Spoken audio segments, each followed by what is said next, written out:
झूठा आरोप जो क्लासरूम घोटाले का लगा है, ये भारतीय जनता पार्टी के झूठे केसेस की सीरीज में मात्र एक नया एपिसोड है।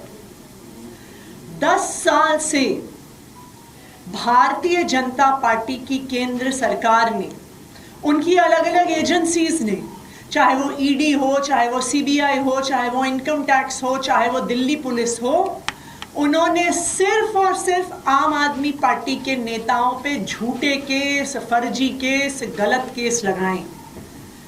पिछले 10 साल में आम आदमी पार्टी के नेताओं पे 200 से ज्यादा केस भारतीय जनता पार्टी की एजेंसियों ने लगाए हैं।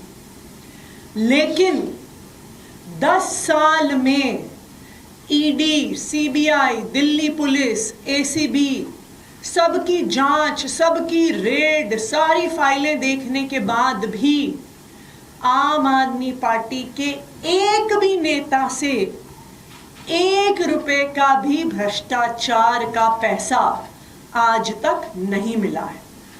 आम आदमी पार्टी का कोई ऐसा नेता ही नहीं है जिसके घर सीबीआई की रेड ना हुई हो, ईडी की रेड ना हुई हो, जिनके लॉकर ना जांच किए हो, जिनके बैंक के खातों को ना खंगाला हो, जिनके गांव, जिनके पैतृक गांव, ऑफिस, हर जगह चले गए, लेकिन भ्रष्टाचार का 1 रुपया भी आम आदमी पार्टी के एक भी नेता के पास नहीं मिला।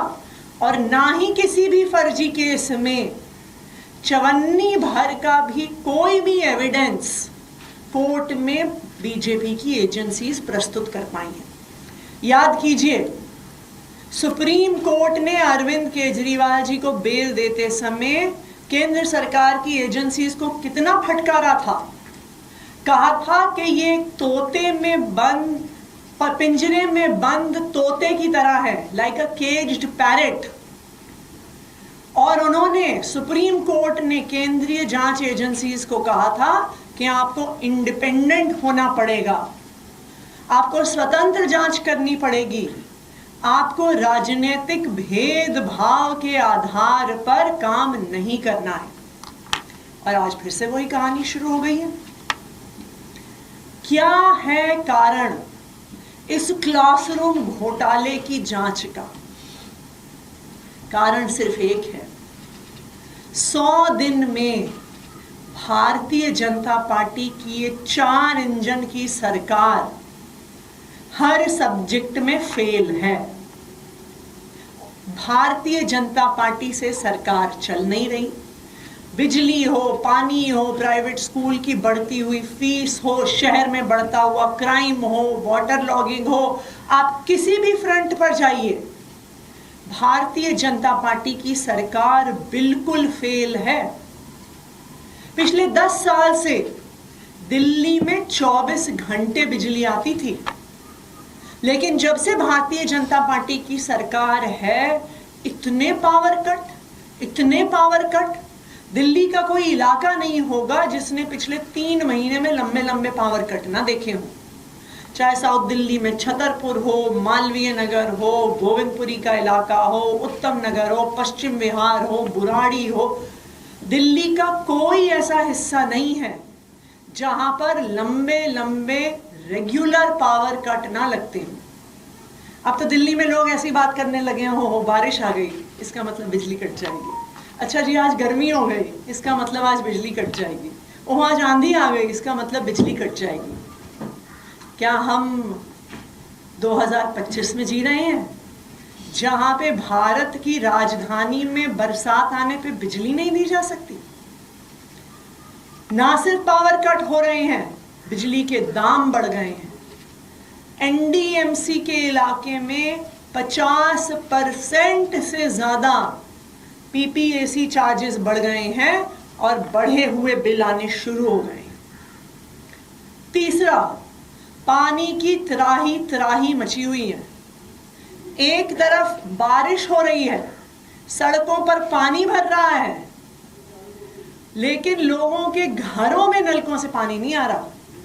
दिल्ली जल बोर्ड के इंजीनियर अपने ऑफिसेज के गेट पे ताला लगा के बैठे हुए हैं।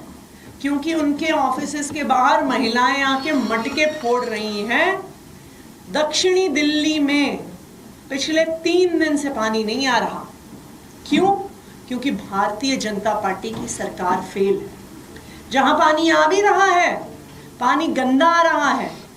एनजीटी के एक केस में एनजीटी ने दिल्ली जल बोर्ड से आ रहे पानी की जांच कराई और कहा कि उसमें जितने बैक्टीरिया हैं उससे दिल्ली में एपिडेमिक हो सकता है, उससे हर तरह की बीमारियां, उससे गैस्ट्रोइंटेस्टाइनल बीमारियां, उससे लिवर की बीमारियां, ये एनजीटी ने पाया। और बरसात के बाद वाटर लॉगिंग का तो क्या ही कहना।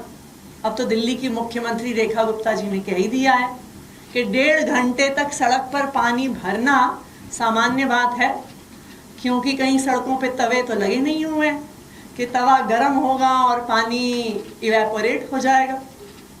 तो ये सब क्या दिखाता है? ये दिखाता है कि भारतीय जनता पार्टी की सरकार हर पक्ष पर फेल है। दिल्ली के लोग इस बात का दुख मना रहे हैं कि उनसे गलती हो गई, उन्होंने जो भारतीय जनता पार्टी को वोट दे दिया, और आज इसी वजह से ध्यान हटाने के लिए, ध्यान भटकाने के लिए फिर से ये फर्जी केसेस का सिलसिला भारतीय जनता पार्टी ने शुरू किया। Thank you. लेकिन क्योंकि आप मुख्यमंत्री रही हैं और बहुत करीब से आपसे, तो जो आरोप है वो गंभीर हैं। उनमें ये कहा जा रहा है कि 2000 करोड़ और स्कूलों में जो क्लासरूम बनाए गए उनमें पैसा देते वक्त अनियमितताएं बरती गई हैं। सबसे पहली बात, कहां है किसी भी घोटाले का कोई भी प्रमाण? सिर्फ न्यूज में हेडलाइन चला देने से कि 2000 करोड़ का घोटाला हुआ, कहां है पैसा? कहां मिला पैसा? आम आदमी पार्टी के किस नेता के पास, किस मंत्री के पास 1 रुपया भी मिला? दूसरी बात, इसकी असलियत यह है कि भारतीय जनता पार्टी सरकारी स्कूलों को ठप करना चाहती है। आम आदमी पार्टी की सरकार ने 1945 से लेकर 2015 तक दिल्ली में 24,000 कमरे थे दिल्ली के स्कूलों में। आम आदमी पार्टी ने 10 साल में 22,700 वर्ल्ड क्लास क्लासरूम्स बनाए। और ये सिर्फ टीन के डब्बे नहीं है, ये डिजिटल क्लासरूम्स हैं, स्मार्ट क्लासरूम्स हैं, शानदार टेबल चेयर वाले क्लासरूम हैं, इसमें कंप्यूटर लैब्स हैं, इसमें physics lab, chemistry lab, 3D printers, world class library, sports facilities, इन सबके साथ स्कूल बनाए गए हैं। क्या चाहती है भारतीय जनता पार्टी? कि गरीबों के बच्चों के लिए कोई स्कूल ना बनाए? क्या चाहती है भारतीय जनता पार्टी? वो कह रहे हैं जी आपने पैसे क्यों खर्च कर दिए, आपने क्यों अच्छा फर्नीचर खरीद लिया, आपने क्यों कंप्यूटर खरीद लिए, आपने क्यों 3D प्रिंटर खरीद लिए, आपने क्यों अच्छे टेबल चेयर खरीद लिए, आपने क्यों स्पोर्ट्स का इक्विपमेंट खरीद लिया, आपने क्यों इंटरनेशनल स्कूल्स की तर्ज पर लाइब्रेरी बना दी? ये है भारतीय जनता पार्टी का सवाल। आम आदमी पार्टी शिक्षा के प्रति प्रतिबद्ध थी, है और रहेगी। और ये बिल्कुल साफ है कि भारतीय जनता पार्टी का शिक्षा माफिया से सांठगांठ है। एक तरफ वो सरकारी स्कूलों को ठप करना चाहते हैं, दूसरी तरफ वो प्राइवेट स्कूलों की फीस बढ़ा रहे हैं। अगर सरकारी स्कूल ठप हो जाएंगे, बंद हो जाएंगे, उसमें कमरे, क्लासरूम्स की देखरेख बंद हो जाएगी, तो क्या करेंगे परिवार? प्राइवेट स्कूलों में ही भेजेंगे अपने बच्चों को। तो भारतीय जनता पार्टी सरकारी स्कूलों को बंद करके प्राइवेट स्कूलों की शिक्षा माफिया के साथ सांठगांठ कर रही है। मैम, अभी कुछ देर पहले ही रेखा गुप्ता जी से सवाल पूछा गया मनीष जी को सवाल पर, तो उन्होंने कहा कि अभी तो अरविंद केजरीवाल जी को पंजाब से आना पड़ेगा। आप इस बहन को कैसे ले रहे हैं? मैं तो रेखा गुप्ता जी से पूछना चाहूंगी कि वो बता दें कि 100 दिन में उनकी सरकार ने क्या काम किया है मोहल्ला क्लिनिक पे पेंट करके उस पे आयुष्मान आरोग्य मंदिर का बोर्ड लगाने के अलावा। 100 दिन की सरकार में भारतीय जनता पार्टी ने दिल्ली वालों को सिर्फ पावर कट, महंगे पावर बिल, पानी की त्राही, नलके में सीवर का पानी, प्राइवेट स्कूल की बढ़ी हुई फीस, बढ़े हुए बिजली के बिल दिए हैं।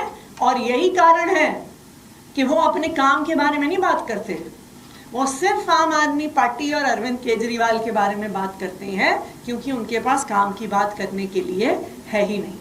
मैम, पिछली बार जब सत्येंद्र जैन जी से सवाल पूछा गया था तो उस वक्त सूत्रों के हवाले से बात बाहर आई थी कि एसीबी ने उनसे सवाल पूछे कि एक ही क्लासरूम को बनाने के लिए 2 अलग अलग तरह के पेमेंट्स कैसे किए गए, कॉन्ट्रैक्ट में जब ज्यादा टेंडर नॉर्म्स को वायलेट करके बढ़ा के पैसा दिया गया तो ये डिस्क्रिपेंसी सामने आई है। और खासतौर पे एक पर्टिकुलर आर्किटेक्ट कंपनी को पेमेंट्स हुए हैं, जिन लोगों को टेंडर मिला था उसको लेके भी सवाल है।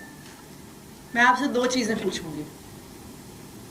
अगर एक कमरा कंप्यूटर लैब है और एक कमरा डेस्क वाला क्लासरूम है, क्या उस पर अलग अलग खर्चा नहीं लगेगा? ये तो स्वाभाविक बात है कि जिस उपयोग के लिए कमरा हो रहा है, अगर वो लैब है, उसमें 3D प्रिंटर्स हैं, कंप्यूटर्स हैं, और कोई एक क्लासरूम है जिसमें टेबल कुर्सी है, ये स्वाभाविक बात है कि उनका खर्चा अलग अलग आएगा। पहली बात। दूसरी बात, कहां है एसीबी और ईडी की जांच द्वारका एक्सप्रेसवे पे? द्वारका एक्सप्रेसवे 250 करोड़ रुपए प्रति किलोमीटर के खर्चे पे बना है। क्यों नहीं हो रही उस पे जांच? सोने का बना है क्या वो एक्सप्रेसवे? जितना पैसा कैबिनेट ने पास किया उससे कई गुना खर्चा हो गया। सीएजी की रिपोर्ट भी आ गई। फिर क्या होता है कि जिस ऑडिटर ने रिपोर्ट लिखी उसका सिक्किम ट्रांसफर हो जाता है। कहाँ है ईडी, कहाँ है सीबीआई, कहाँ है एंटी करप्शन ब्यूरो? तो ये बिल्कुल साफ है कि ये एक विच हंटिंग की एक्सरसाइज है। अगर एसीबी में हिम्मत है तो सूत्रों के हवाले से क्यों खबर दे रहे हैं? सामने आए, बताएं। भारतीय जनता पार्टी एक शिक्षा विरोधी पार्टी है। प्राइवेट स्कूलों के साथ उनकी सांठगांठ है। क्यों बढ़ रही है प्राइवेट स्कूलों की फीस? क्यों सरकारी स्कूलों के रिजल्ट पर, आईआईटी जेई के रिजल्ट पर आजकल सरकार का मुंह नहीं खुलता है? सिर्फ इसलिए नहीं खुलता है क्योंकि भारतीय जनता पार्टी एक तरफ सरकारी स्कूलों को बंद करना चाहती है, दूसरी तरफ प्राइवेट स्कूलों को बढ़ावा देना चाहती है।